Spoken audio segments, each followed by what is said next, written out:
और एक और बड़ी खबर इस वक्त आ रही है। पाकिस्तान के लाहौर में धमाके की आवाज के बाद भारी दहशत है, खौफ है, अफरा तफरी है। लोग घरों से निकलकर सड़कों पर आ गए, कुछ लोग भागते हुए भी दिख रहे हैं। धमाके की आवाज के बाद से यहां सायरन बज रहे हैं। जानकारी के मुताबिक वाल्टन एयरपोर्ट के पास एक के बाद एक कई धमाके हुए हैं। पुलिस सूत्रों के मुताबिक ड्रोन विस्फोट की खबर है।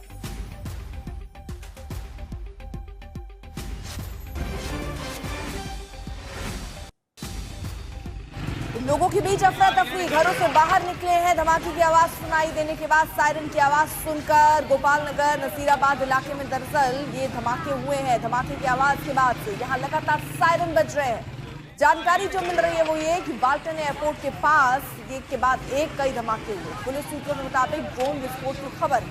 ये हम आपको बता रहे हैं किन किन जगहों पर देखिए धमाकों की आवाज सुनाई दी है। वाल्टन रोड, गोपाल नगर, नसीराबाद एयरपोर्ट के पास और असर करीब 5 रोड पर। तो लाहौर में धमाके से दहशत है। निशाने पर क्या एयरपोर्ट था? कई सवाल अब उठ रहे हैं, लेकिन इन सब के बीच लोगों में दहशत है। लोग इधर उधर भागते हुए आपको तस्वीरों में भी नजर आएंगे। तो बड़ी खबर पाकिस्तान से, जहां पर लाहौर में धमाके की आवाज के बाद भारी दहशत है। लोग डरे हुए हैं, अफरा तफरी का माहौल है। अपने घरों से निकलकर लोग अब सड़कों पर आ गए हैं। कुछ लोग आपको इधर उधर भागते हुए अपनी जान सुरक्षित करने की कोशिश करते हुए भी नजर आ रहे हैं। बताया जा रहा है ड्रोन विस्फोट हुआ, उसके बाद धुएं का गुब्बार उठा, लोगों में दहशत फैल गई। लोग अपने घरों से बाहर सड़क पर ही आकर खड़े नजर आ रहे हैं। और ये हम आपको दिखा रहे हैं इलाके भी जहां जहां ये धमाके हुए हैं। वाल्टन रोड, गोपाल नगर, नसीराबाद एयरपोर्ट के पास और अस्करी 5 रोड पर।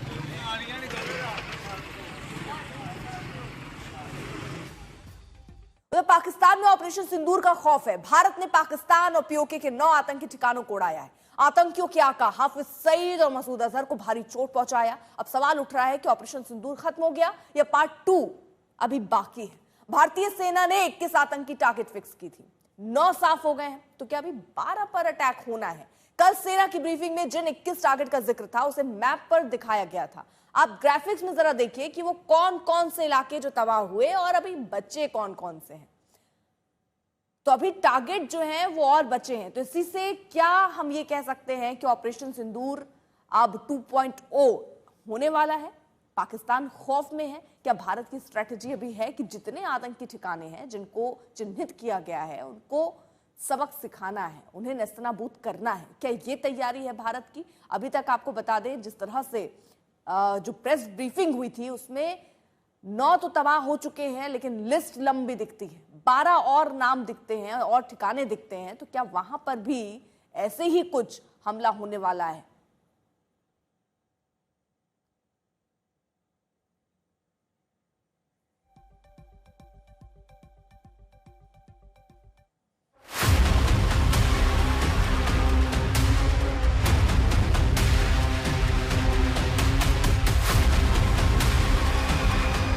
पाकिस्तान और पीओके के 9 आतंकी ठिकानों पर भारत का ऑपरेशन सिंदूर। क्या पहलगाम आतंकी हमले का बदला पूरा हो गया या ये सिर्फ ट्रेलर था और पूरी पिक्चर अभी बाकी है? क्या 9 ठिकानों के अलावा पाकिस्तान और पीओके में आतंकवाद की जो बची खुची जमीन है उसे भी मिट्टी में मिलाने का वक्त आ गया है? अब आतंकियों की बची खुची जमीन को भी मिट्टी में मिलाने का समय आ गया है। प्रधानमंत्री मोदी का 24 अप्रैल का ये बयान ऑपरेशन सिंदूर के बाद और प्रासंगिक हो गया है। कल विदेश मंत्रालय और सेना की ब्रीफिंग में पाकिस्तान और पीओके में स्थित आतंक के 21 ठिकानों का ब्यौरा दिखाया गया था। इनमें से 9 को भारतीय फौज ने अपने सटीक और मारक हमले से मटिया मेट कर दिया। पाकिस्तान में पिछले 3 दशकों से टेरर इंफ्रास्ट्रक्चर का निर्माण हो रहा है। इसमें recruitment, indoctrination centres, training areas व लॉन्च पैड शामिल थे, जो पाकिस्तान और पाक अधिकृत जम्मू कश्मीर पीओजेके दोनों में फैले हैं। तो क्या अब बाकी ठिकानों को भी मिट्टी में मिलाने का वक्त आ गया है? सूत्रों का कहना है कि आने वाले दिनों में पाकिस्तान में मौजूद और आतंकी अड्डों को निशाना बनाया जा सकता है।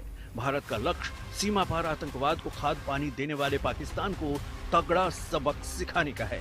हर पाकिस्तानी को विंग कमांडर व्योमिका सिंह के इस बयान को गौर से सुन लेना चाहिए। India has demonstrated considerable restraint in its response.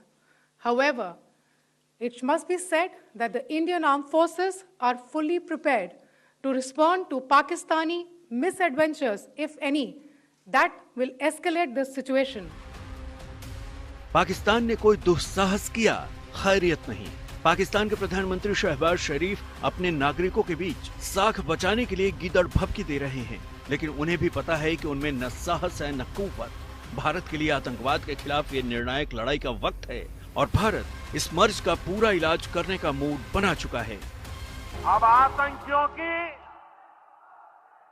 बची खुची जमीन को भी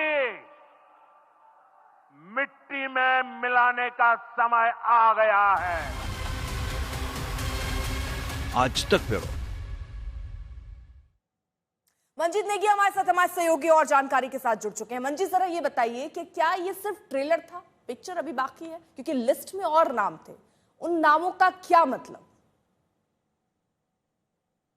देखिए अर्पिता, भारत के पास अभी राइट टू रिस्पॉन्स, जैसे कि कल रक्षा मंत्री ने भी कहा, प्रधानमंत्री लगातार कहते रहे हैं, तो राइट टू रिस्पॉन्स भारत के पास हमेशा है। और अभी हालांकि भारत ने जो प्राइम टारगेट थे दोनों, चाहे बहावलपुर में जैश के हेडक्वार्टर की बात करें और मुरीदके में लश्कर की बात करें, पाकिस्तान में पाकिस्तान आर्मी का जो गढ़ है पंजाब, वहां पर चार बड़े हेडक्वार्टर्स को डिस्ट्रॉय कर दिया है। तो फौरी तौर पर देखें तो भारत का जो एक टारगेट था आतंकी आकाओं के बड़े ठिकाने को नेस्तनाबूद करने का, वो पूरा हुआ है। लेकिन अभी भी अगर सरगना के तौर पर आप देखें तो चाहे हाफिज सईद हो, चाहे मसूद अजहर हो और बाकी जो उनके नंबर 2 हैं, वो सरगना अभी भी पाकिस्तान में जिंदा है। और जब तक वो लोग रहेंगे भारत के खिलाफ उनकी गतिविधियां जारी रहेंगी। तो भारत जो जैसा कि तीनों सेनाओं को खुली छूट सरकार की तरफ से दी गई है, प्रधानमंत्री मोदी की तरफ, तो सेनाओं को जब भी लगेगा कि उनके खिलाफ कार्रवाई करनी है तो वो कार्रवाई होती रहेगी। फिलहाल जो भी ताजा जानकारी अभी जो दोनों भारत के ऑपरेशन सिंदूर के बाद जो हालात पैदा हुए हैं, पाकिस्तान एक एक पल गिन रहा है कि भारत कब उस पर हमला करेगा और भारत को भी पाकिस्तान की जवाबी कार्रवाई। देखिए, पाकिस्तान की तरफ से कहा जा रहा है कि अगर अब कोई और कार्रवाई हुई तो हम भी जवाब देंगे। तो क्या भारत अभी और अगर टारगेट करता है तो ये और युद्ध की तरफ तो आगे हम नहीं बढ़ जाएंगे? ये भी स्ट्रैटेजी याद रखनी होगी, सोचनी होगी। अर्पिता, कल जब भारत की कार्रवाई हुई उसके बाद पाकिस्तान ने खासतौर से लाइन ऑफ कंट्रोल पर बड़े आर्टिलरी शेलिंग और जो तोपखाने से फायरिंग की थी, जिसमें भारत को के जो नागरिक हैं बॉर्डर पर रहने वाले उनको नुकसान हुआ। 15 से ज्यादा नागरिकों की मौत हुई, 40 से ज्यादा घायल हैं।